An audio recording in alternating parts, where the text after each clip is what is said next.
Hello and welcome to UKVersus. Let's immediately jump in with the biggest news of the weekend.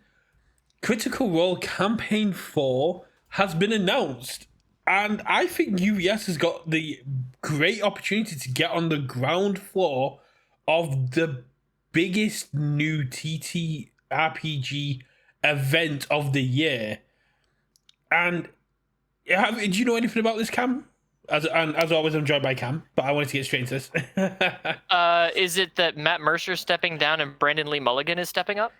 Yes, so Brandon Lee Mulligan Then I know something. Yeah, Brandon Lee Mulligan is stepping in as GM for this, which means Matt gets to actually play D&D, well, Dagger Heart, with his friends, which I don't think we've actually seen him play with all 7 of them together in a singular campaign.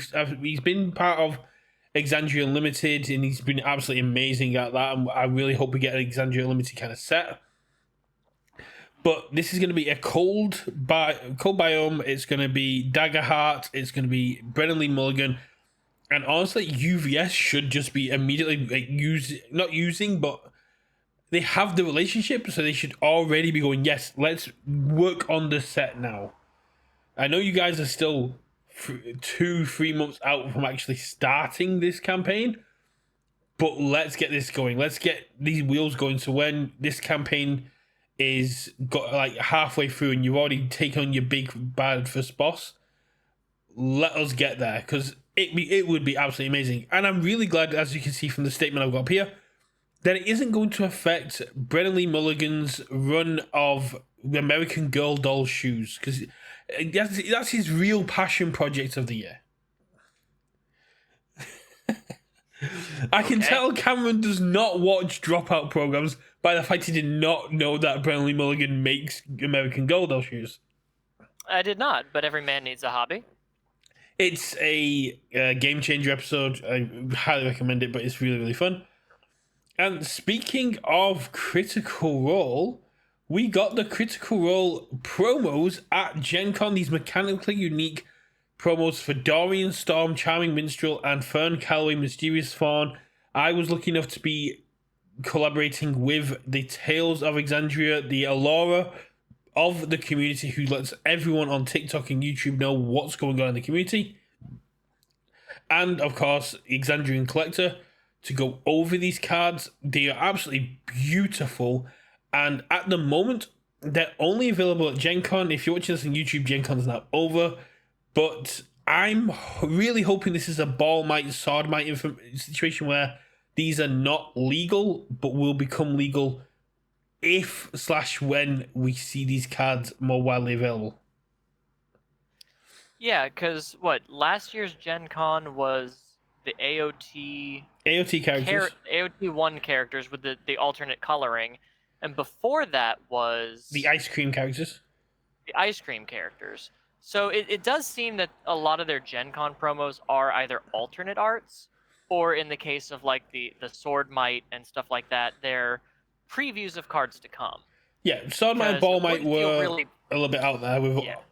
Yeah, it would feel really bad if the only way to get these cards forever was to spend like $100 at this one event at this one weekend, and no one worldwide outside of that can get it. I think that'd be feels bad. So I think I definitely, if I had to put money on it, would say we're going to see these characters either in Challenger Series, which we do have 2 Mystery Challenger Series purportedly this year, or another Critical Role set somewhere down the line, or even as additional promos somewhere down the line. Now, one of the things I do love about these characters is they have the Crown Keepers keywords or character traits, and the Crown Keepers are Exandria Unlimited. They are outside the main campaigns. They are like a side quest that was done to help flesh out the story of Campaign 3 with these extra stuff. And it's where Fern and Dorian were first introduced.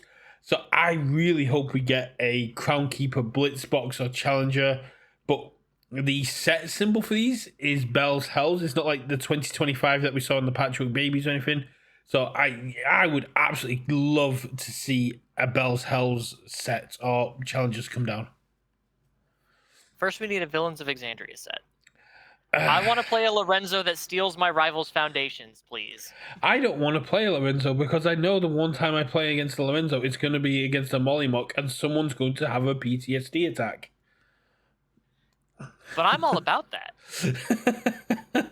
I'm not ready for that to be animated, and honest. I've already read the comic. That made me cry. I don't want to cry again in Amazon Prime. Don't do this to me. Just let him live. You've already changed stuff in the Vox Machina stuff to like that was in the main story. So yeah, just let Mollymock live. It's fine.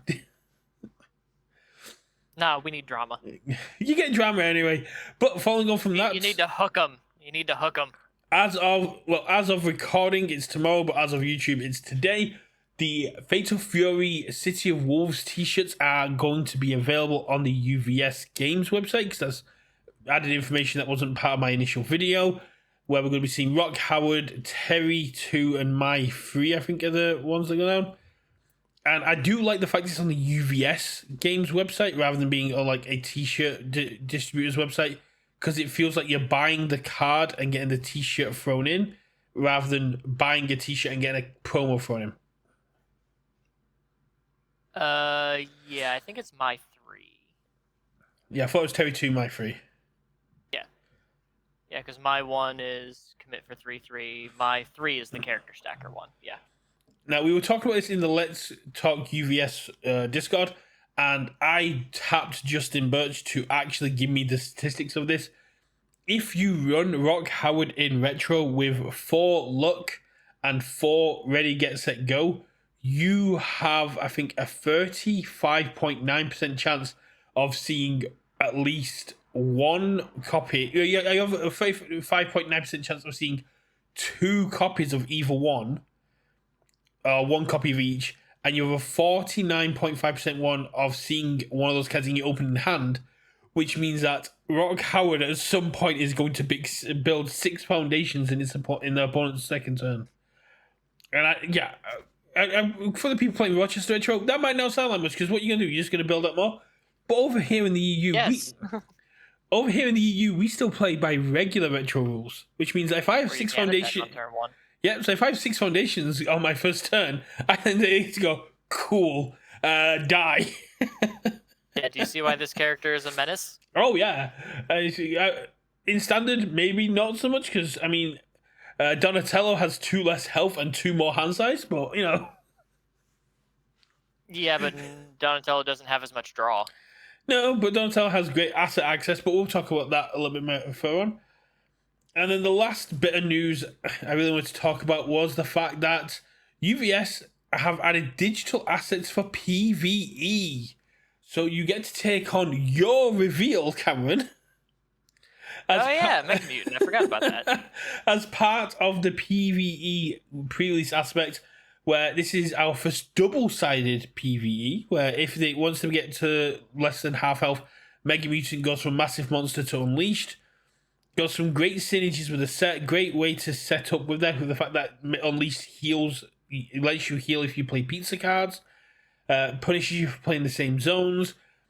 Has some very powerful abilities. I won't go too much into it because I'm hoping I will get a chance at some point this week to actually record some pre-release prep stuff that I can edit, but it's not looking likely.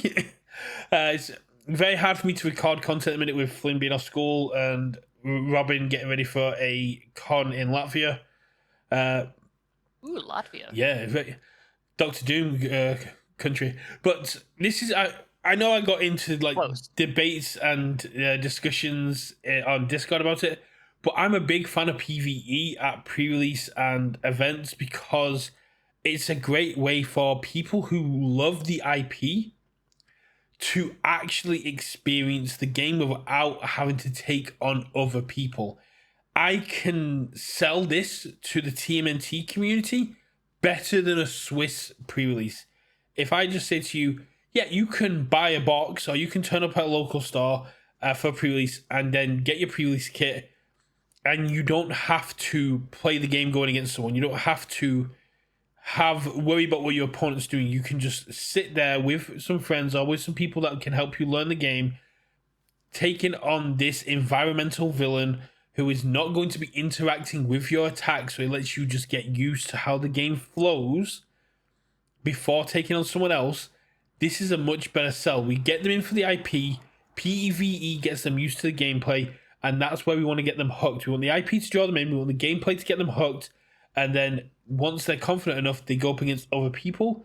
And I'm not going to rant on about it too much because I would love to direct you guys over to the Response on Play podcast that came out on Monday or today if you're watching on YouTube, where I go into my thoughts a little bit more in detail about this. But we're not here to talk about PvE, we're here to talk about character glow-ups. But be quick before we do, what's your opinion on PvE at pre-release for new players, Cameron? I agree. I think it's a really good way, especially if the people don't know quite how to play the game. Like, they haven't done a demo yet. They're just like, oh, this Teenage Mutant Ninja Turtle card game came out. I want to take a piece of that. So what I'm trying to do, I have 2 stores near me, and one of them has almost no new players. It's just kind of the same group of us. So we'll probably run a regular pre-release because we're sweaty like that. But for the other store, they've actually had a lot of people coming in asking about Teenage Mutant Ninja Turtles. Ooh. So what I've told them that we're going to do is probably try to do a PvE for that one, so we can just teach people the bare basics of PvE, and that way we can, like, it's a co-op, so we can help them, we can talk them through things, and, you know, do that, and then we can say, hey, do you want us to teach you how to play the rest of the game? Yeah. You know, the real rules, the extra stuff that you didn't use in the PvE, and that, like you said, get them hooked. So I think, especially if you have a lot of new players, it's really cool. If you've got a lot of established players, they're probably already here just for the cards and the competition, so you might as well just let them run wild. Yeah. But if you have a bunch of new players, PvE, I think, is the more usable pre-release option. Yeah, and if you've got a few established players and you've got a lot of new players coming in, it's a great way to kind of tackle a big group of new players, because you can have like one established player playing with 2 or 3 new players, and it can be a lot better of a flow than a demo, because if you had, say, 3 people wanting to demo, you've got to do it one at a time with each one, and this is where the other 2 are going to be sat like watching, whereas in PvE everyone gets to take part and everyone's learning from how everybody else plays. Yeah. Right? Yeah, I completely agree. Now, I'm a big PvE fan as well. I'm already trying to contact people, see if people want to just get 6 packs and play against this. I'm sure I can find more than enough people to make content with that. But we're not here to talk about this stuff. We've gone through the basic news here. So, Cameron, this is your show today. So you wanted to talk about characters who got a glow-up from TMNT, but not the TMNT characters. Correct. So I was at Louisville, and because of that, I didn't get a lot of time to check in on the stream. So I kind of had to wait to see what cards were revealed, like if my locals got screen grabs for me and put them in our Facebook chat. And I saw one that made me incredibly angry, not only for what the card itself is and does, but for one character in particular whom I hate that gets to abuse this card to no end. And if you just want me to jump right into it, the card itself is, let me get the name right because I always call it something wrong, Massive Mutant Machine. It's an asset that's a 7 diff and a 5 check. It's got deflect 3 for some reason, I don't care. It doesn't have unique, that is a red flag, but it commits for 5 speed and 5 damage. And now I know what you guys are thinking. It's a 7 diff. It's a 7 difficulty asset. No one's going to play that. And that's where I say, in the words of the Cat in the Hat, you're not just wrong, you're stupid. Wow. Because Pumat Soul, a character I detest on a very personal level, I'm sure he's great in Critical Role, but as a character card, I do not like this guy. He says, and I quote, once per turn, enhance, remove 1 foundation from your stage, build 1 asset or backup from your hand. He can free build these stupid machines. And one of the main things with Pumat Soul is, okay, cool, how does he kill people? Well, +5/+5 any number of times seems an amazing way to kill people, especially when you have swordplay. That Darian's pristine swordplay that can ready an asset and give another +5/+5, I and mean, it can sacrifice well, it for can't give +7 another damage. +5/+5 because you've already used the enhance. You can only use the enhance once. Well, no. Like if you've already used that +5/+5 Yeah. on another attack, you Okay. can ready it. Yeah. Give pristine swordplay +5/+5. It's a 9/9, and then sacrifice the mutant machine for another 7 damage. It's a 9/16. After you've probably used Pumat to either commit to their foundations or what have you, and I hate this character. And the fact that Mutant Machine actually gives him something to do makes me mad. Yeah, I mean, you throw this in with things like Dangerous Gambit, which again lets you just ready an asset. I'll build an asset. Or you can free build it from your card pool. Yep. And then you also get to Dumb. Yeah, and then you also get things like Doty, which lets you ready it back up. Yeah, no, it seems absolutely solid. You're saying the 7 diff does not equate to how good this card actually is. Pumat Swole, yeah, he's an absolute beast in critical. He's gonna be swole, and that makes me very upset as a human being.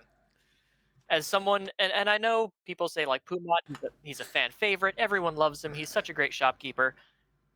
Anyone who's watched the Pumat Soul Day Zero build that I did way back in Critical Role, I explained why I hate this character because I had to build him 3 times. And I had a headache the whole time. I was in a bad mood, so that's just kind of stuck with me and soured on this with me.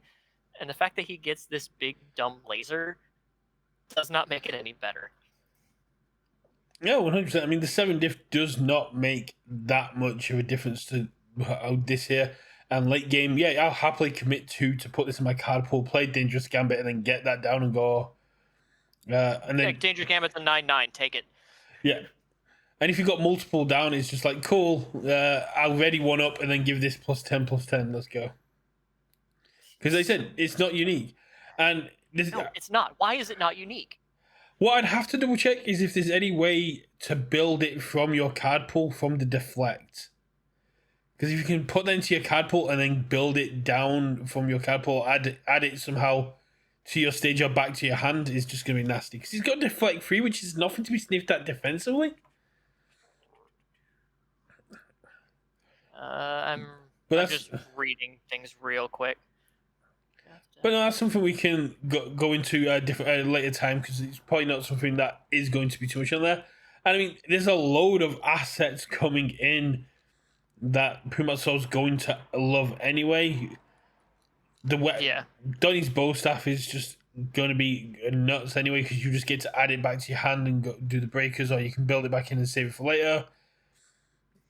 There's just a load of cool things. I hadn't even considered Pumat to be that big of a threat, but like you're saying, just being able to free build a 7 diff asset is going to be an absolute pain. Did you want to do this one by one each, or did you want to go just go through your list? We could all. I thought we'd alternate. Okay, I thought we'd alternate. I think that works. Seeing as we're talking asset lovers, let's talk about a character who's been dead, but may have a tiny little arm poking out of the grave at the minute, and that's Mimic. Because with Mechazoids and the new foundations, which like cool edits and extra supplies, they all trigger that once per turn because they count as assets. So if you check a foundation, if you check this backup, you get your check value free to your hand. If you commit cool edits or extra supplies to pass a check, you get +2 or -1 damage, and those are just foundations, so you're committing those anyway. Getting stunned and going, here, I might have -1 damage on face from that is just going to be fun. Same with Mechazoid. Being able to commit Mechazoid to have my rival commit a foundation and go, yeah, my attack also gets +2 damage from that. It's going to be a little bit nuts because they're always treated as assets. I don't mean to rain on your parade here. Yeah. Mimic doesn't have Void. Oh, Mimic doesn't have Void. Oh. Yeah. Sorry, buddy. This is what I get for leaving it to the last minute. That makes me sad. This is why I took notes yesterday. But no, I was looking at like other ways to like build stuff, and yeah, you can still play like Dramatic Slash and build that stupid laser from your discard pile for free. Yeah, it doesn't matter. Yeah, so you're getting a 5/7, but no, that's my fault for not remembering that. Symbols still kind of matter. Yeah, a little bit. Well. Do you have another one? I don't have as many as you, so I'm just gonna do like that. You want me to just jump right into my next one? Yeah, give me another character that you want to talk about. All right. This one obviously is always gonna get better, but I think he gets better for a different reason. Godzilla. So what is the main defense that Godzilla has right now? Yeeting your attack on chaos. No, defense. What is his defense? Blowing up foundations. True. Or as me and my locals say, his defense is he's got 34 health. No, Godzilla's main defense is I don't care about my foundations and Genkai's guidance. Yeah, well, on Earth, we get this new suite of attacks that says if you've taken damage, do X. So Godzilla sometimes has trouble with speed, especially on the Earth symbol. So you have one that's like a 3 low 7 that says gain stun 2. You got a 3 high 7 that gains another 3 damage. And you've got so many more defensive foundations like Reprimand or the one that adds to your stage for -5 damage that can really hammer through and make Godzilla even harder to kill. Do you know what else Godzilla can do? Qua. He can play Ray Fillet and just stuff your opponent's card pool on offensive. Who needs speed when you can just give them progressive difficulty? Yep, and trust me, I deal with backup Godzilla all the time. I built that for my local for regionals that he never showed up at. But like Reprimand, your turn, sacrifice a foundation, your rival commits one. You don't need to worry about speed if you're committing their foundations and clogging their card pool. Yeah, it's really powerful, and I think this one is a case of the rich get richer. Yeah. I think this is more of a win-more situation, but it's just adding a few additional tools. I don't think he's got, apart from like the metalhead attack that we previewed, which is basically just goes, here's a 13 damage attack that you need to stop. I think Godzilla is just kind of, it's a win-more situation. He's just getting more stuff, but I don't know if they replace what he's already got. True, but it gives you more options for his other symbols other than Chaos. Yeah. Which have kind of been lacking lately. I mean, it was Earth Godzilla that got to... I think Earth gives him a lot more right now. Yeah, Earth got to the top 16, or was it top 8 of Louisville? I didn't look. It was one of them, but yeah. I checked out halfway through day one. Earth definitely got there. Water with the new card pool clogging is going to be an absolute pain to deal with. But no. Mm-hmm.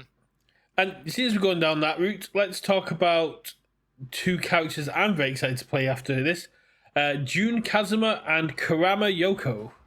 Who just go, yeah, get wrecked. Let's stuff that card pool and mean that you're never going to be able to touch me. Kurama also making it a lot harder for you to deal with the ability of having the character stacking now, and just your attack. Your opponent, your rival adds the top card of the deck to the card pool. Ray Flay does the exact same thing. So on your first attack, they're kind of going, cool. I have +2 progressive. Yeah, you're doing your best Leatherhead in deadlock situation. Yeah, and the 700, 20 health, very defensive symbols with now very strong attunement on there as well. The life aspect is going to make Kurama very hard to deal with. June having good water and order, and again having the same kind of thing. You can ready up and then just commit. If this attack deals damage, your rival adds the top card of their deck to their card pool face down. Just be able to go, cool, you are already going to struggle to deal with this, and if you don't deal with it, you're going to struggle to deal with my next one even more. Yeah, and to be an absolute jerk, your first attack is the Bubble Girl throw that increases all of their all their cards' block modifiers. Oh yeah, you can royally pop off on here. The biggest thing is I think they're missing a kill attack. They don't have Tongue Whip or anything anymore that just lets them really benefit from the amount of cards. Doesn't Kurama have an attack that gives you 1 damage for every card in your rival's card pool? Power of Yoko. It gets 1 damage for each card in your rival's card pool. Oh, there we go. So yeah, now with using Grey Flame or that, you're just going to be able to royally pop off. And because you're on water, you if you come across mirrors and stuff like that, you can put the 2 check from Bowen and go. Cool. I think that attack is going to have its own glow up story here. Which card? The roundhouse that lets you build all your face downs in your card pool at the end of the turn. If you've got 2 more cards in your card pool, that attack's about to spike. Yeah, I can see that. Chair Shove adds a card to the rival's card pool face down. You can get Gator Roll gets speed for each card in your rival's card pool, and it's a 6 stop. But I'm thinking of ones that have the enhanced aspect rather than Blitz because it lets you set it up early as well. But I know Blitz because with Blitz you can't. Yeah, I was just looking for anything that like could add damage. Not seeing anything else. No, I think they learned the lesson from Tongue Whip, which was a very toxic card. Absolutely. In retro, you're going to be eating for days. Yeah. Which character did you want to go over next? My next one is interesting. It's Itsuka Kendo from Girl Power. I'm just gonna say I've been hovering. When you start talking, I hover over cards, and I've guessed the ones you wanted to talk about each time so far. Well, it's because I'm going almost in the order that I have my notes, but I'm saving one of the characters for last, so I'm kind of jumping around that one. That makes sense.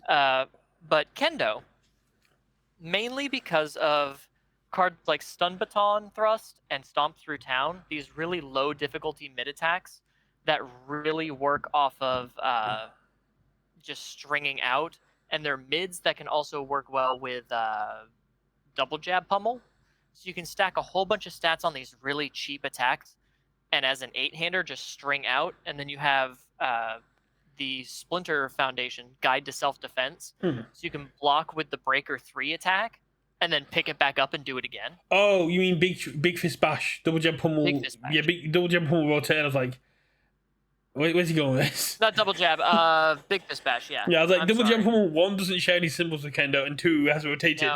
No. I don't actually have it pulled up here. I've been meaning to do that, Big Fist Bash. Big Fist Bash, and then you have the Breaker 3 attack that you can pick up with Guide to Self-Defense. Yeah.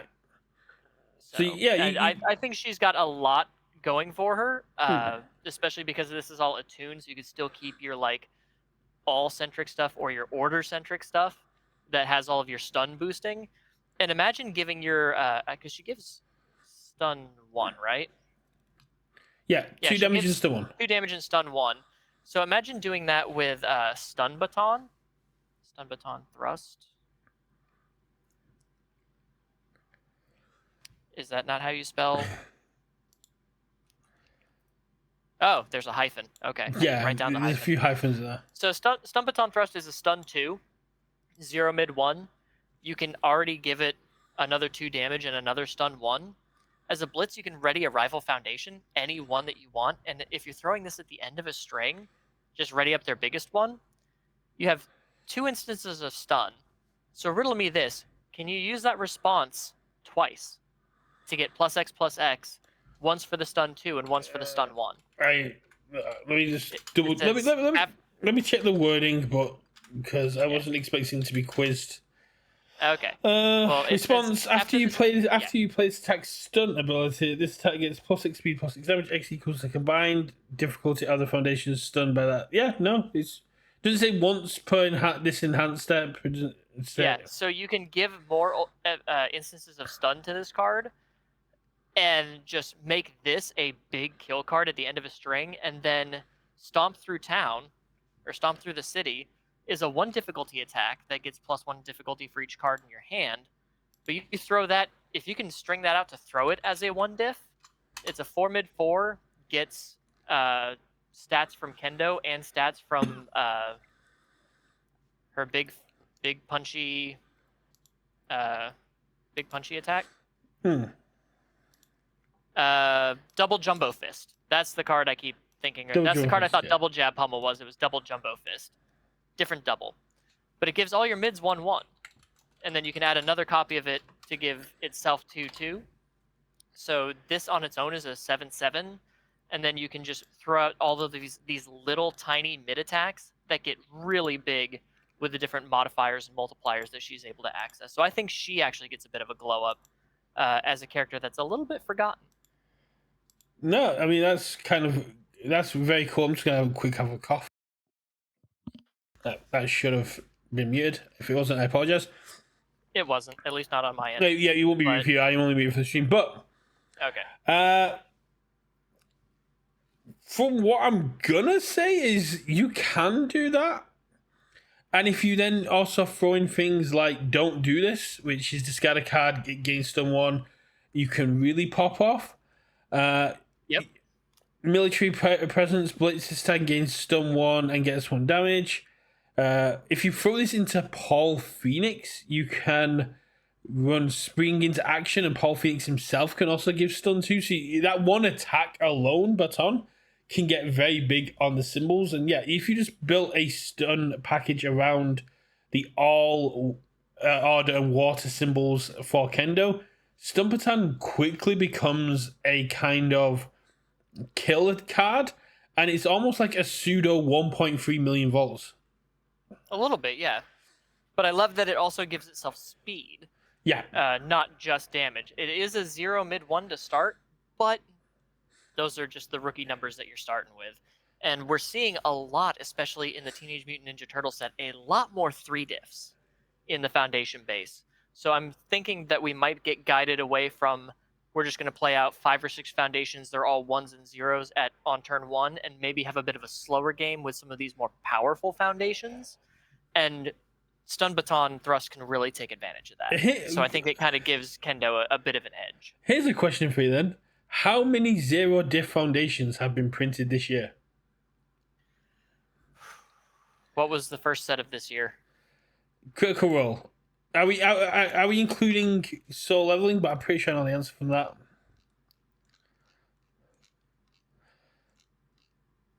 How many 0-diff foundations have been printed in 2025? Are we going to include Turtles? Yeah, including the Turtles. How many 0-diff foundations? 3. 1. Oh. Crawl to the Wall from Apocalypse is the only 0-diff foundation of this year. Last year we had a few more that had their flipper costs. We had the blank ones from Battle for Humanity.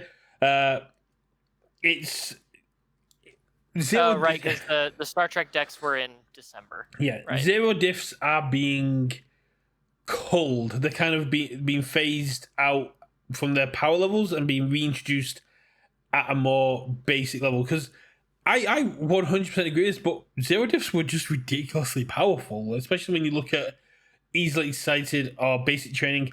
And I really need to get on to Matt about securing that interview with Jeremy Ray, because I have... Hey, I pseudo-interviewed Jeremy Ray in Louisville. I have a hot mic recording of him from the summit talking about 0-diffs, but the quality wasn't good enough for him to say release that as is. So I need to get an actual conversation going with him about the goal of 0-diffs. But yeah, we're not gonna see a return to the Ojiro 2 kind of meta where you go, I have 6 cards in my hand turn 1. Cool, I'm gonna build all 6 cards in one go. Unless you're playing I will say I did do that in Godzilla. I built 7 on turn 1 going second. It was hilarious. Yeah, it's a lot of fun when you can pull it off. Yeah, I didn't consider Paul Phoenix, but when you brought up that, Paul Phoenix came to mind. Let's see what I have. Another one, which is your turn. Allura and Jin. That card is going to get banned. Which card? Falling Titans. That card's gonna get banned. So yeah, That card should. If you watch my how good is it secret rare reveal video of that card, I said this card should never have been printed. so you quite rightly picked up on that. These share two very powerful symbols at the minute: Void and Life. And with Exterminate Mutants, which is my video's already got up on this, where I talk about the combo. With Exterminate Mutants allowing you to just constantly, as an enhanced, build back in Mechazoid, and Fallen Titans wanting to blow up the Mechazoid, you can essentially pseudo go infinite. Jin giving the Fallen Titans speed, and also as a response being able to cancel and enhance on a... that's on an attack, so don't worry about that. So that's defensive. But Allura being able to run the chaos side of it, so being able to have access to incredible display, passing through walls, having city rampage to make sure you can pass the checks. Yeah, and then just yeet that city rampage into, away to get an extra momentum, and then you're just checking 7s on a 6 forever. Yeah, exactly. You don't need the +1/+1 when you're always checking 7s. And on the other side of that as well, if your opponent goes, cool, I'll Genkai's, you go, yeah, no, cancel that response. And you go, cool, I'll make you flip it now, I'm going to cancel that. You're having the Chaos Void package that just denies your opponent getting to do anything. Absolutely love that.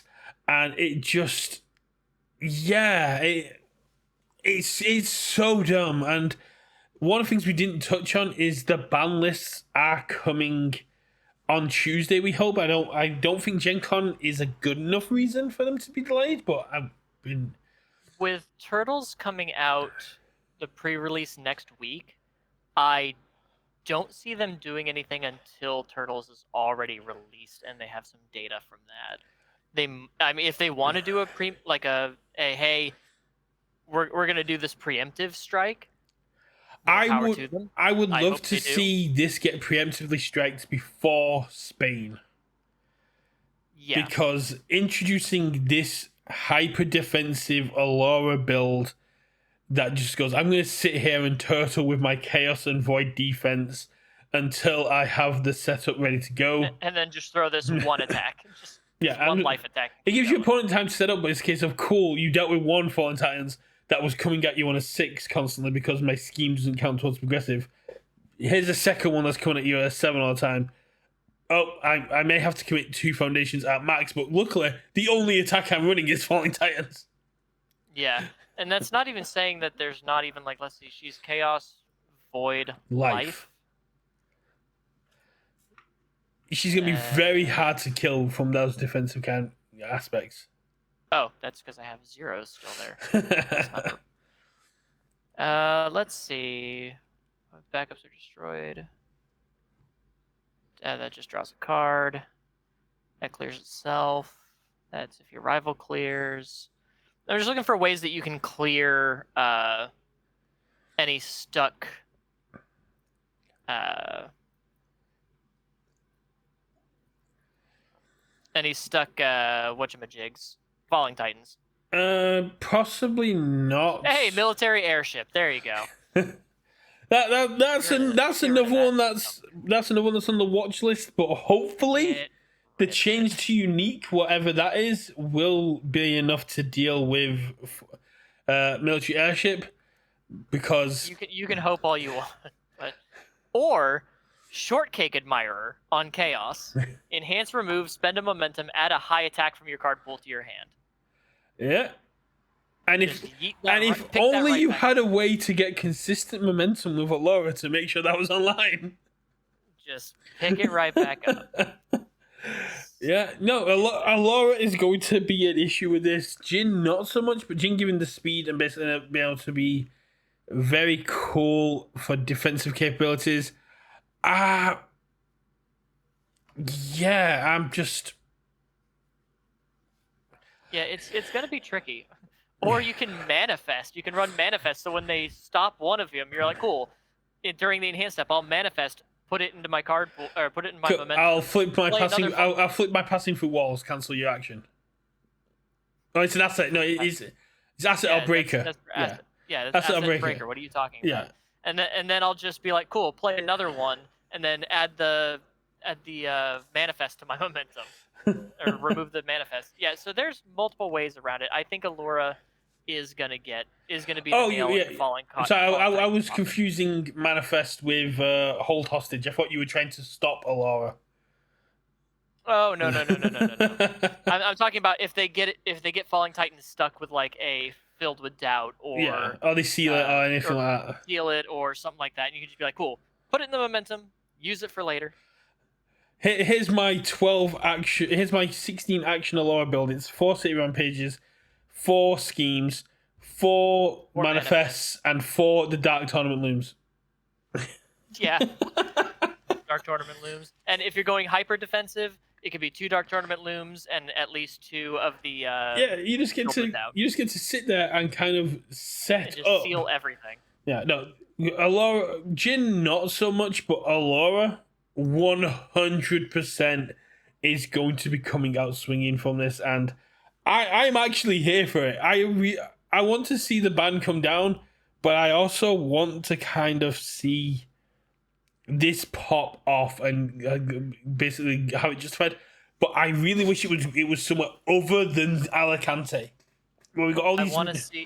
I want to see this ban come down. But first, I want someone to teach Matt Mercer this combo, because isn't Allura his favorite character he's played?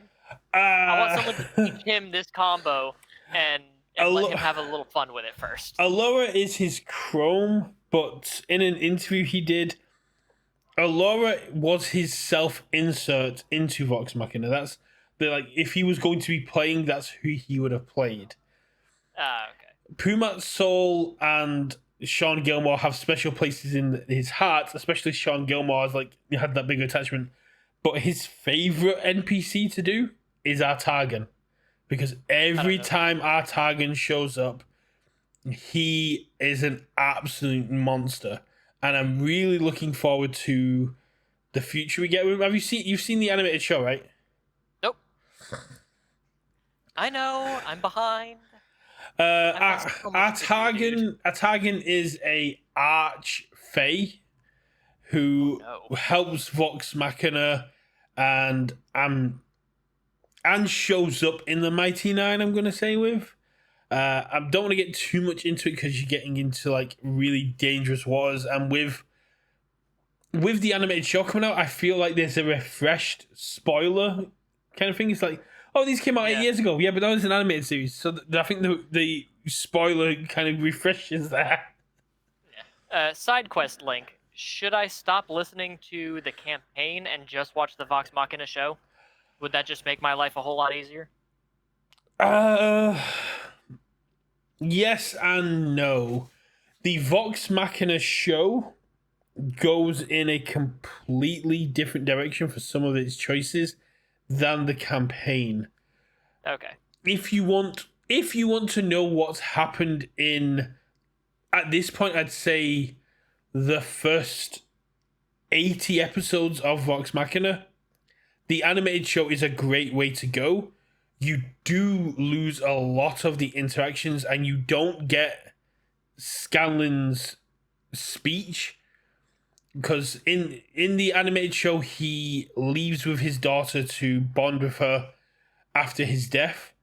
In the table play, he quits Vox Machina. He tells them all that they don't know who he is. They don't have any respect for him because of what they did to him. I've heard that speech. Everyone's heard that speech, and I was really gutted when it wasn't part of what was the show, and they kind of had it more wholesome. And you do miss out a lot of stuff. In the animated show, there are characters that are dead that are still alive in the table show, in the table play. So it comes down to how you want to experience it. If you've got unlimited time, like apparently I have, both is good. Yeah, I need to get back onto listening to the campaign. I've just got so much other stuff going on. But so Allura was yours. So yes. Now talking about more characters, Pony. I'm very intrigued to what you're going to say about Pony from the TMNT aspect of it, but I guess she does get a lot from like Raf's kit. Yeah, Raph's kit, that flying elbow just becoming another attack you can play after discarding it with Pony's ability is really powerful. And with how much she Just having draws, these, you're gonna see it. yeah, as much as she draws, you're gonna see it eventually, and it has a lot of these ways to play remove from play cards. So if you like, there's I think a one diff that flips as a form to remove the top card of your deck, and if it's an attack, you may try to play it.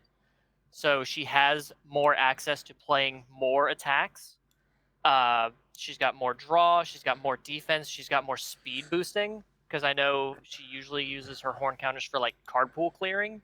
So if you can save your horn counters for that and still get speed and damage off of like your support, I think she gets a lot more stuff there because she has all three of her symbols are supported in this set. Yeah, she gets a lot of decent stuff. So it's one of the things. I guess it is a kind of a little bit more of a win more because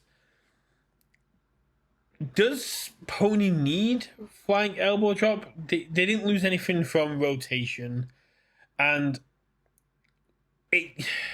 Well, that's why I say it's a win more. Yeah, it's kind of. She didn't need it, but if she can be like, oh, I don't have to worry about pitching this attack, because it's just another attack that she can run. It's kind of like a wish hard, where if she pitches it, yeah, she removes it to draw, but she's not guaranteed to draw. I tell you what, attack. it is good for her to do though. It's a great way to set up a block in your rival's turn.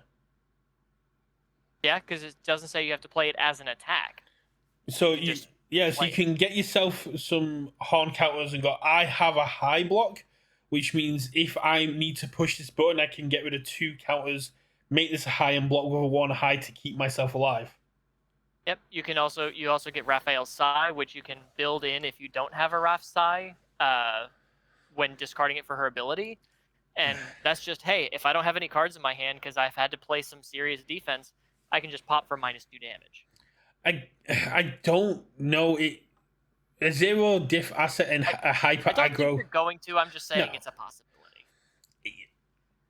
To put it bluntly, Cam, I think this would be great for a locals meme deck with like the Wrath Side stuff. I think Flying Elbow Drop would be a great sideboard card for regionals. So if you know your opponent's going to be playing lots of high attacks, or your opponent's going to be like utilizing 1 kill attack, you go, cool, I'll build up horn counters, I'll put a Flying Elbow out there, and now my opponent knows to stop because I have a 1 high block that can stop them when I feel like it. Possible. But I also see, like I said, especially with the elbow, if you have like Wish Hard and it just says, I'm going to pitch this to draw a card, well, hopefully you drew more gas. But if you pitch the elbow drop, you're guaranteed to have more gas because you still have access to that attack later in a string. It's an extra attack that you don't have to worry about discarding. It's basically just free real estate. Yeah, it's definitely a good one. It's a Fury, so it still lines up with a lot of what Pony wants to do. It's definitely a solid card. I just don't know if it finds a place in the main board. But that's a question we can ask Richard and Marvin in the future. Yeah, because they're big Pony players. Yeah, they are huge Pony players. I only have 1 character left because I quickly threw this list together. I've got 1, and then my pièce de résistance. Yeah, you got 1, and you got the big thing that you actually want to talk about. And for me, that is Izuku Midoriya on the move, who last year was introduced at the beginning of Attunement. And my initial... all of his symbols get attuned for this one? Not life. Not life. Not life. But when he was introduced, like after AOT 1, I was like, if we get more Attunement, this guy's going to get nuts. And now he's just had support on 4 more symbols after already being a force to be reckoned with. And now just gets to go, I can play. The diversity of how he can play is insane. He is getting to that one for all aspect of power. Yeah, and he does get another flash attack. If you want to do the flash 1-punch Deku. Yeah, So he's got that's his. a He's still. that's a 4 diff, so you don't have to worry about too much of the check manipulation there. No, and the fact that on his other side he's got the discard, and you've got the discard help with on symbols. The fact that he's got all this new seal power and flip defensive capabilities, just be able to go, cool, your attack speed is 0, and I'm going to play this attack and make you flip it. On the water, I would happily again run Ray Fillet in here and be like, cool. I'm going to clog your card pull up. I'm going to commit all my foundations, but other than what I need to pass the check, and then I'm going to throw this at you and stuff your card pull one more and just go die. Yeah. Yeah, I completely agree. Or if you don't want to do the flash one punch Deku, you have Wingnut Sabotage. Your rival doesn't get to play enhances, so you still get access to all of your enhances and all of your boosts. Yeah. And if you didn't want to turn everything sideways because you have some killer boosts, you could be like, cool, I'm just gonna play Wingnut Sabotage, and you're just not allowed to play any enhances. I'm sorry. No, yeah. He got some absolute beast cards. I'm just going to quickly pull up like what attacks he actually got from this now. Because yeah, Wingnut Sabotage is one that's on there. If you can pump it up with this, it's going to be absolutely insane. You got Fillet Fling, which can, after you play this card, add a face down card from your card pool to your hand. So if you flipped an attack, you could play Fillet Fling, pick up another attack, and play another attack again. Flying Heel Kick. If this attack once per turn after your attack is not blocked, your next attack gains flash. Yeah, that's pretty good. And so then you could just pour all of your +3/+3s into that. Momentum Shift. Clear all cards in your rival's card pool. This gets +2 damage for each card cleared this way. Yeah, that could be good if you're playing a card pool clog variant. Well, you can do because you can play the water attuned and play this on air attuned. It's just dumb. Yeah, this is the dude's got some schmoves, as Tam Cardwell would say. Yeah, and you know what? Technically, he can be added into the my last thing that I'll talk about after my next character. Woo, we got it's just he's missing one of the key symbols that I was looking at when I was thinking about that last. He can be an honorary member. Yes, he can be an honorary member because he has all of the symbols except like 2 of them that I was thinking about, but only one of them actually matters. So let's get on to your second to last then, which is Hawks. Hawks. And he initially made it on this list because I can't read. Because when I saw Stomp Through Town, the 1 difficulty attack, I swear the first time I saw that as a preview, I thought it had Evil attuned. And I was like, why are we giving Hawks another 1 difficulty attack? Because that doesn't need to frickin' happen. But thankfully it has all. Crisis averted. But Hawks having access to the schemes of, either the, hey, every time I play a card, you're going to commit a foundation, or hey, after I play an attack, all my attacks are going to get +2 damage because this scheme is in my card pool. He can play both of those evil schemes very well, and he gets Setting the Standard, which is standard, if I can spell correctly, which is in a 4 difficulty, 4 low for 4, that says Blitz, the speed and damage values of every other attack you play this turn becomes 4, turning all of your Hawk's feathers into 4 mid-4s. So if you can use a scheme to tap down your rival's board, which I believe that one's Wreck the City, right? I'm very glad his thing says once per enhanced step, because for Hawks for the speed? With the response. Because Setting the Standard would have them come in before the enhanced step, so you wouldn't be able to make them 5 4s. Yeah, but Trash the City, you first form Seal a Rival Foundation, and then card pool response after you play an attack, your rival commits 1. And then Hawks can just pick up 2 feathers from his discard pile every turn, so he always has those other 2 attacks. But to make all of those 4 mid-4s, or instead of Trash the City, wipe out all humans, making them all 4 mid-6s. Oof. And then you have the, was it Feather Control? I mean, Feather Rush is a 3/5. Feather Storm can give everything 1 speed if it's in your card pool, and you can play that before the setting the standard. And then, yeah, Feather Control. Enhance Remove. Add a non-action card with a printed difficulty of 1 from your card pool to your hand, so you can pick up feathers and keep playing these 4 mid-4s. He can just rush you down. He can rush you down really good. You've got Feather Sword Slash, which is already a 4/4 that can commit a foundation to pick up a Hawk's Feather from your deck or discard pile. Yeah, it's insane. I think Hawks is going to have a lot of rush down capabilities thanks to this set. I mean, Hawks is one that people already love to play. I mean, I'm very excited to see where that's gonna go. I mean, I've got my signed Hawks behind me, so if I've got a chance to play more Hawks, I'm down for it. Yeah, and I've got a local who plays sometimes, and he's a big Hawks fan. He loves playing Hawks. Every set he said, "Hey, what has Hawks got in this new set?" And now I'm afraid for that question.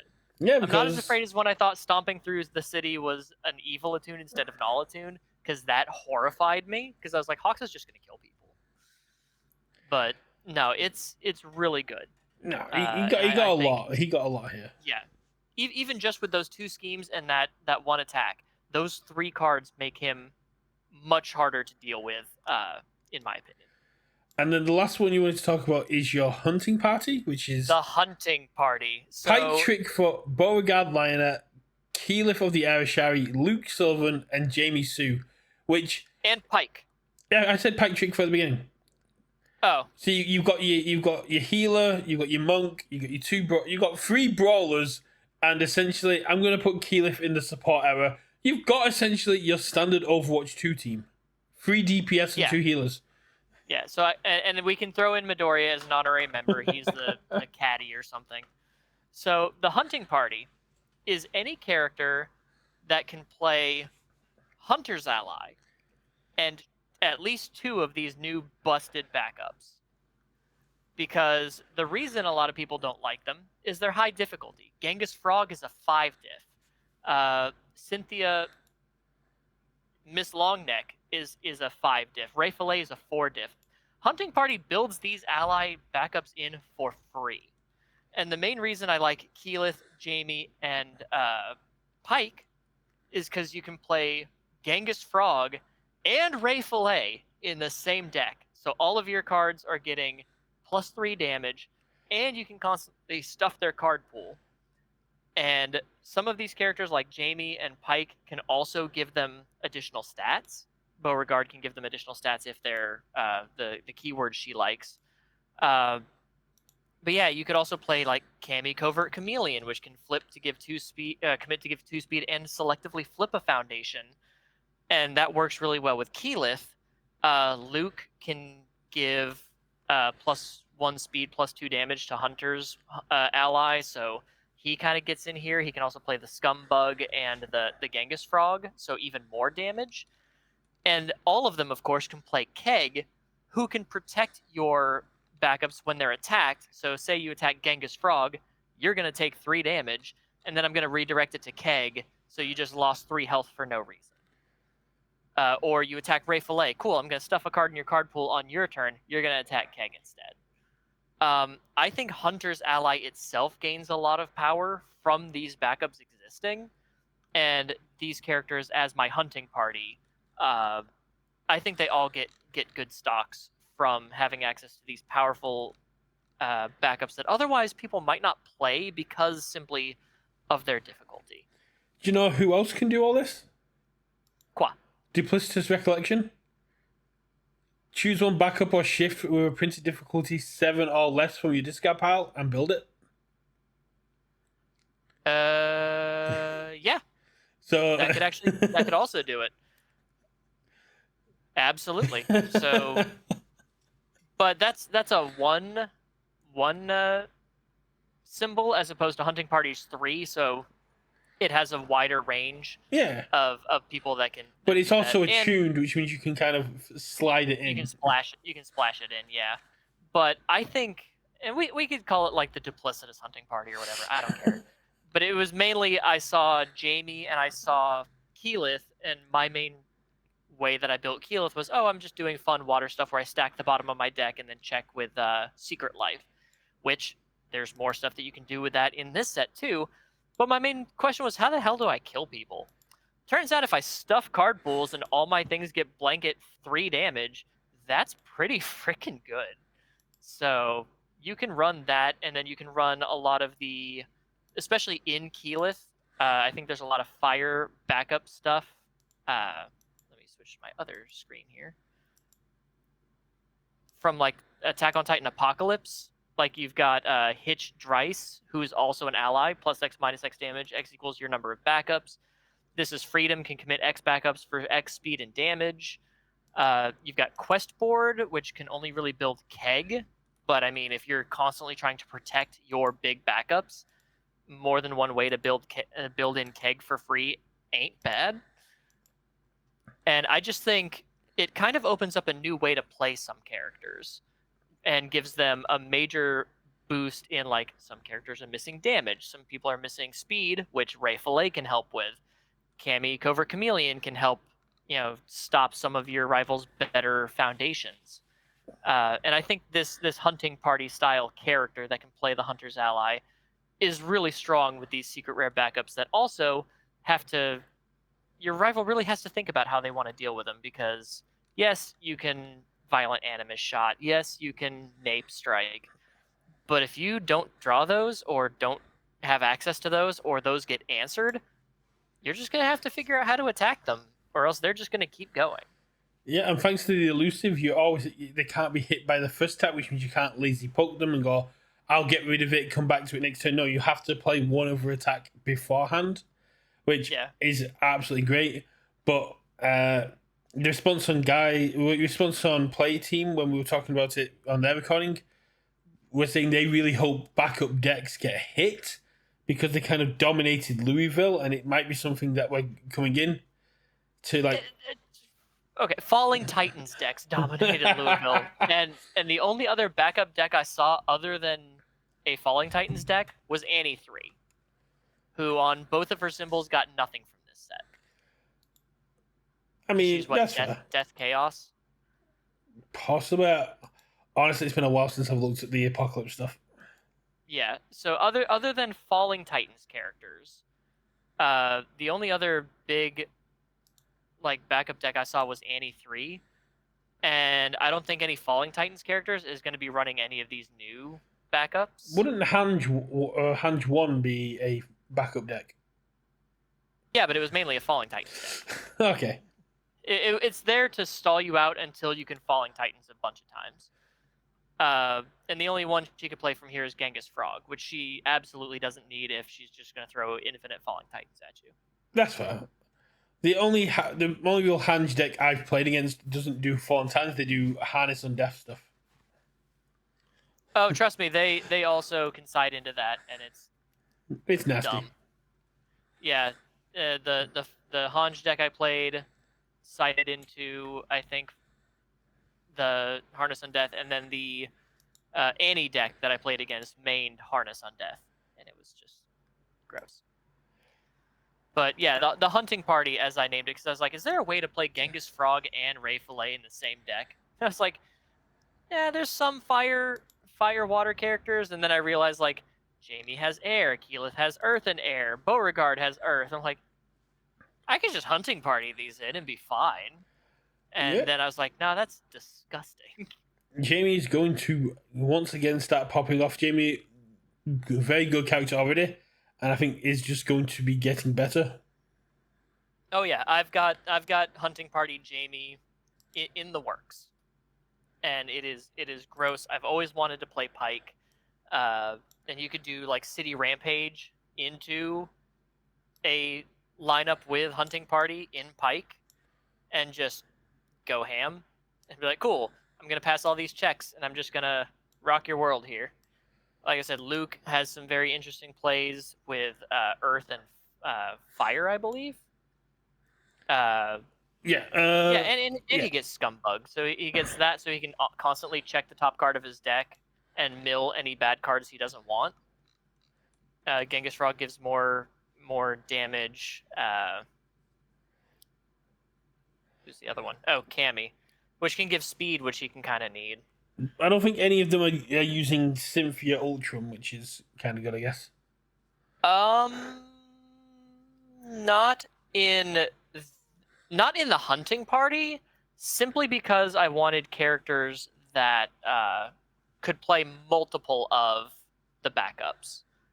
But if we look at characters who can, Allura.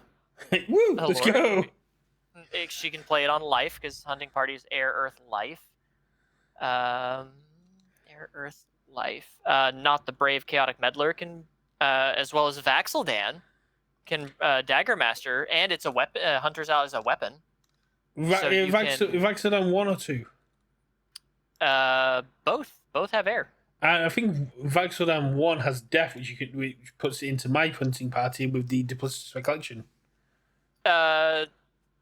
Yeah, because Vaxildan 1 is air, death, water. Vaxildan 2 is air, death, void. Yeah, so Vaxildan 1 has water? I believe so. Oh, you can run Ray Fillet duplicitous recollection nonsense. Yeah, because he doesn't have void, so you don't get to run Cynthia in it. No, but you get to run hunting. You get to run hunting party. You basically get to run 8 cards that you build a backup for 3 rather than 4. Yeah, and then like I said, with Dagger Master, it's a weapon, so it counts for his response. And yeah, who else? Brad Boimler. I don't care about Sam Rutherford. Oof. Midoriya, your Azuka Midoriya boy can hunting party on 2 symbols into Cynthia, just rip cards out of people's hands. Yeah, and if you try to get rid of her, you just God, Rodan. Oh no. Rodan can free build a 5-diff backup and just be like, I'm just gonna tear a card out of your hand because I hate you. Oh, that's disgusting. Rodan does not need more help. No, he doesn't. But Rodan can also run Mondo Gecko. Which says for more speed and more minus speed on your shit. Yep, and he can just Hunter's Ally that Mondo Gecko right in. Yeah. Oh god, Elder Toguro. Woo! Can play both duplicitous and hunting party. Elder Toguro stonks rising because on top of that, you can just discard a backup to play the Hunter's Ally from your discard and then build the backup in. Your boy Jin. Jin Kazuma. Not Jin Kazuma. Just regular party into ripping a card. But Jin doesn't need to because Jin can do Fallen Titans with additional speed. They can block 1 less Falling Titans with 1 less card in their hand. Fair. Let's see what else. I'm just scanning through. I think we've kind of wanted to. I think we should wrap up the globe there. But apart from Mimic, where I messed up and forgot that he needed to actually have the void symbol for any of my things to actually work. Which, thank God, because Mimic did not need foundations and backups that could treat themselves as ads. Oh, it would have been so good. It would have been so good. He would have been nerfed even more. I don't think he would have done because it wouldn't have mattered. It's just, I'll pass my check, 2 damage, go on blocking it anyway. Hey! Especially now he has to commit to pick the stuff up, so it'd be fine. But yeah, I think the last thing really to touch on then, because we've talked about the bands as we go first, is pre-releases start on Saturday the 9th. I think they start on the 8th. One or the other. Are you going to be attending any? I've got at least one that I'm set for next Saturday for my main store, One Stop Anime. I need to ask on Tuesday when I see the people at Primal when they're planning on having theirs. Because for Apocalypse, they didn't get their pre-release kits until after Apocalypse actually came out. Ooh. So I need to make sure that they've got their stuff on lock. One Stop already has their stuff in the store. They've got it on hand, so we're ready to go there. but I need to talk to the Primal people on Tuesday when I see them for our locals this week. Primal People, great name for a team right there. Yeah, the Primal people. The Primal People. It's Primal Nerds in Yukon for those of you in the Oklahoma area. So, which this is a UK podcast. None of you should be there. I don't know. We have people that do travel out there. I mean, we had Cohen, one of the UK players, at Louisville, and I went to Albuquerque. So, it does happen. But none of those Oklahoma. I'm actually going to do pre-releases this time. So, for those who are unaware, we have been buying a house for like the last couple of months, and we finally got a moving day, which means we can actually make plans now. So it was one of those things that once we put the stuff in, we've not been making plans because we could be moving at any moment. And so when we got the date of like when everything's gonna be sorted, I was like, cool. I know we're about to lose a lot of money buying this. Can I go do a pre-release up north? It's like, how much is it gonna be? I went, it's gonna be this much because I also need a hotel. But one of the guys from Sheffield kept going, you need to come up, we're having a pizza party. I'm like, I don't think Sean At least you don't have to pay for dinner.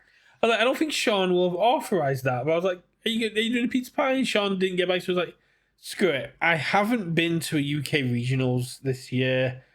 Chances are I'm not going to be able to go to Glasgow. I'm definitely not going to Alicante. I need to see and play this game. I need to see some people and play this game at least once this year that wasn't Worlds and is inside this country. So my partner is going to be watching Flint, and I'm going to be leaving about 7 a.m. Saturday to get to Card Goblin for around 10:30, 11 before their pre-release starts. And I get to see the Card Goblin guys because I haven't seen them in a while, and it'll be my first time seeing their store, which is great. And then I'll be traveling to Sheffield, spending that in a hotel, doing the Sheffield pre-release, and hopefully pizza party, and then traveling home Sunday evening. And depending when I get back and how I'm feeling when I get back will depend if we are podcasting to talk about pre-release. But I mean, you could just take the weekend off, dude. You work so much. I could enjoy yourself and not have to worry about this work. Yeah, but at the same time, if I've got the energy and I've got the hype from playing the set, I will want to talk about it, especially if I do well and the characters on there. You just show up to the podcast and you look cracked out of your mind with bloodshot eyes, like, listen. Hey, if I pull a Chrome at pre-release, I want to talk about it. All right, if you pull up a Chrome at pre-release, we can do it. If I want to talk, I mean, have you seen all the alt arts that were shown off at Gen Con? If I pull any of those, because we got to finally see like Metalhead's alt art and Bebop's alt art. I haven't seen any. I've only seen the alt arts that you sent me images of.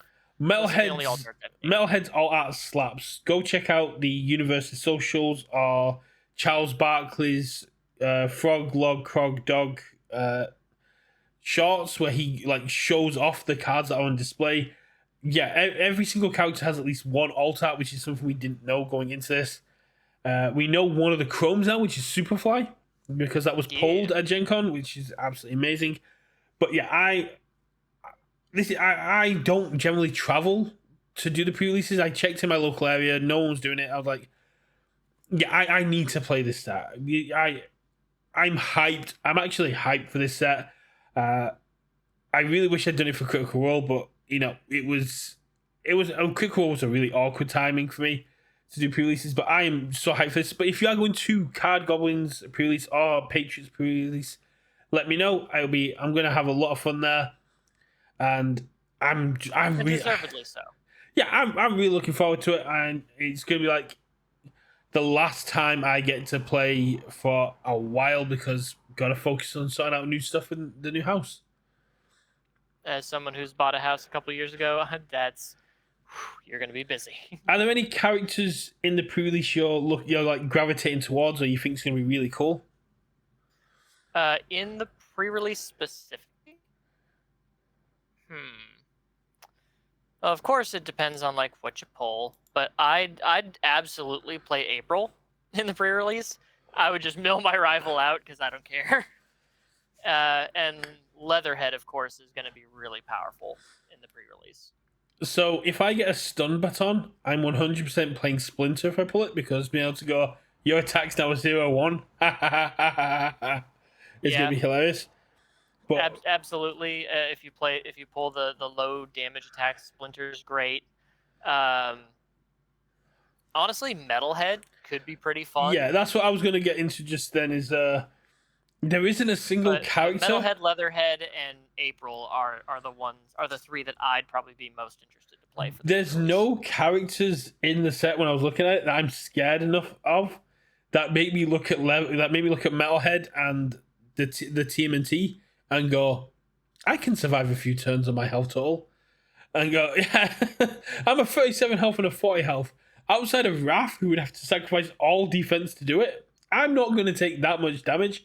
And these abilities are quite powerful and sealed that I get to have fun doing it. All of a sudden, you go against a Raph and he opens with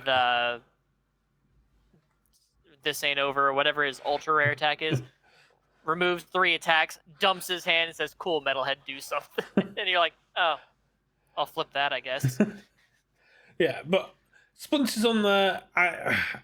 I would love to play Bishop. I really think Bishop's going to get banned at some point, or at least errated. You can't print Cassandra with speed bonuses and not put them on a watch list. I think it also depends on the symbols you have, because Cassandra had 3 symbols, and they were arguably better symbols than Evil and Void are right now. Good, and Life, especially back then, were really, really powerful. So, Evil and Void, having not seen a lot of set boosting this year, I think Bishop will be okay for now. Yeah, because it's not like Bishop would have access to Twisting Surroundings, Airy, Cape of No Return, Military Airship, The Vestiges. Okay, I didn't say Tattered Costume. But she doesn't get Shield Big Bang. No, not yet. But all we need is one mistake from designing, putting an asset out there which breaks Bishop. You mean like freaking Falling Titans? Yeah. Thanks, Jeremy Ray. All it takes is one card. All it takes is one card, one asset that goes out there that Bishop gets to go, ha ha, and then Bishop gets slammed with the hammer. Yeah. Well, eroded. They don't technically ban characters anymore.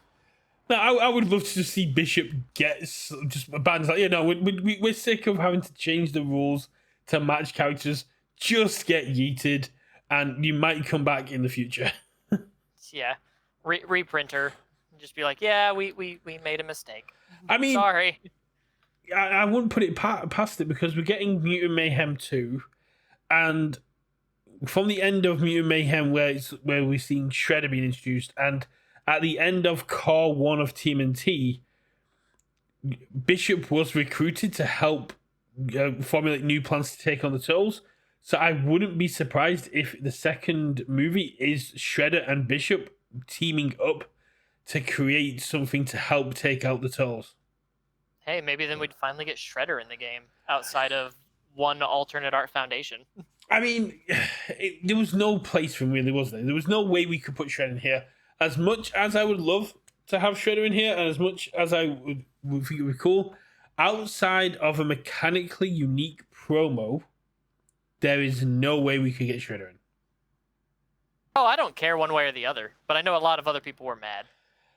Yeah, but there's also a lot of people that are mad that none of the art from this or like the set was 1987 or the 2012 one. It was all Mutant Mayhem with the alt art stuff being 1987 stuff. I think people expected the entire set to be more nostalgia based rather than more up to date.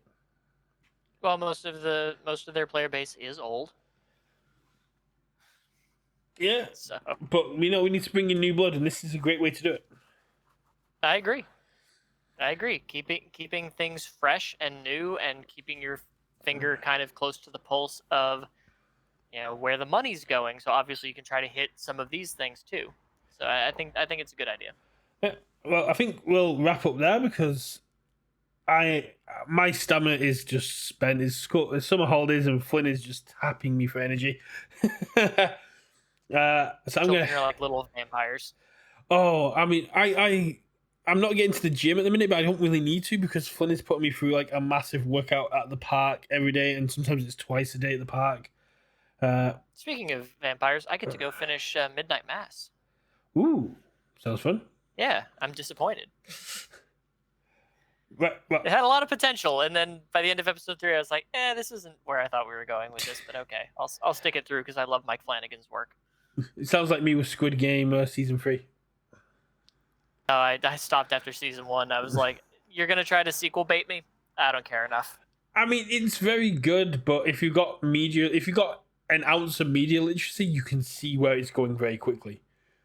Yeah, and I just didn't care enough. So we may be back next week, depending on that. I'm not going to try and live stream my pre-releases. Unfortunately, I don't have the Tam Cardwell chest setup kind of aspect. I still use big clunky cameras. I might try and make some content out of what happens at pre-release in ways I can. But Get you some spy glasses that have the little camera in the middle. But ideally, it's supposed to be a break for me. What I want to try and figure out is I've been watching a lot of TikToks and stuff about card conventions, and the vendors always have this little camera attached to like their hat, and I'd love to know what that is because that seems really cool. But I'm gonna have to try and figure out what that is there. But yeah, ideally next weekend is supposed to be a break for me because I've not had adult interaction since Albuquerque outside of like parents at school. Cam might say he's a hermit, but I literally don't interact with people outside of the internet. It's kind of nuts. I don't. It's really weird. But we've been wrapping up for a while there. I'm gonna head off now. Great having you on as always, Cam. It's great to be here. If we're not back next week, we'll be back for the. We'll be back on what the 17th. Yes. We're back on the 17th. Try and get some guests in. It's been a while. Talk about TMNT. Talk about some other stuff. How we're feeling about the set post release and stuff like that. And we'll talk about the future of the UKVersus stream and content moving forward from there, because there is going to be some changes coming in the next few weeks that some people might be happy with, some people might not be, and we'll get from there. But for now, I'm going to say goodbye because I'm rambling, and thank you as always, Cam, for being here, and go check out UVS Hermit on YouTube. I assume they're going to have a new video up about Unique the moment it drops. I'd have it ready to go the moment it drops if someone from the company would let me know what the change is ahead of time. You know, someone who makes these videos for a pseudo living. You think you could drop me a hint so I could have this stuff ready? But right now I am focused on getting my day 0 builds for the basics of each Teenage Mutant Ninja Turtle character recorded and out.